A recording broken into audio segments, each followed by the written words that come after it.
Here we are, part 4, Fragonard's Dream. And when we last left off, Botticelli had painted the kingdom from rags to riches.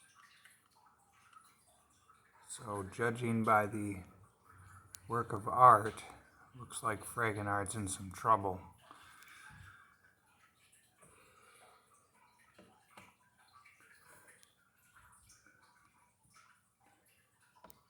Okay, where did I leave? Anyways, okay, let's get started.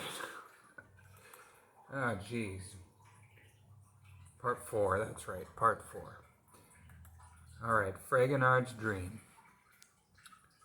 One night in fall, I went looking for the painter to thank him personally for everything he had done and to see if I could once again use his magic brush. I searched the entire castle over until I found him asleep on a bed of flowers. I didn't want to disturb him, so I took it upon myself to carefully remove the brush from his hand.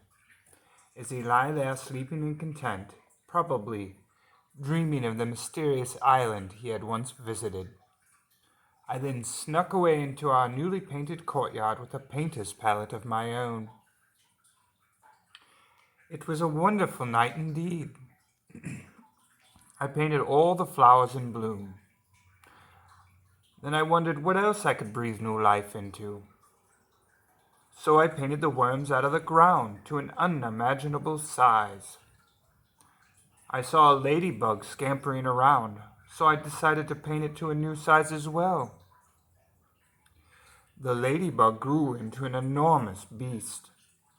Then it flew away, landing atop one of our many castle towers. I then saw a caterpillar nesting in a cocoon. I thought how wonderful it would be if I could see it as a butterfly, with its beautiful colors flapping around the courtyard. So I dipped my brush in my palette and smeared some paint all over it, until it was flapping its wings before me. While I sat there watching the butterfly fluttering around, I thought, why not 2 or 3 or 4? So I painted as many as I could. It truly was a wondrous and magical sight to see. Many of them flew away, and so I looked around for something else I could do. There was a vine hanging on a trellis. I took the brush and curled it upward. I kept lapping on paint, until before too long it was spiraling out of my control and had consumed the contents of the entire courtyard. I knew day would be approaching, and so I had to paint everything back to normal. I didn't want my father or the painter to get upset.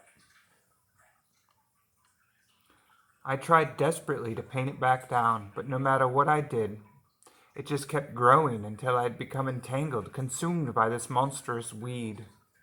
There was nothing I could do. The vine had its grip around me tight, and I had dropped the brush on the ground, along with my palette of paint. I struggled to get free, but my attempts were to of no avail.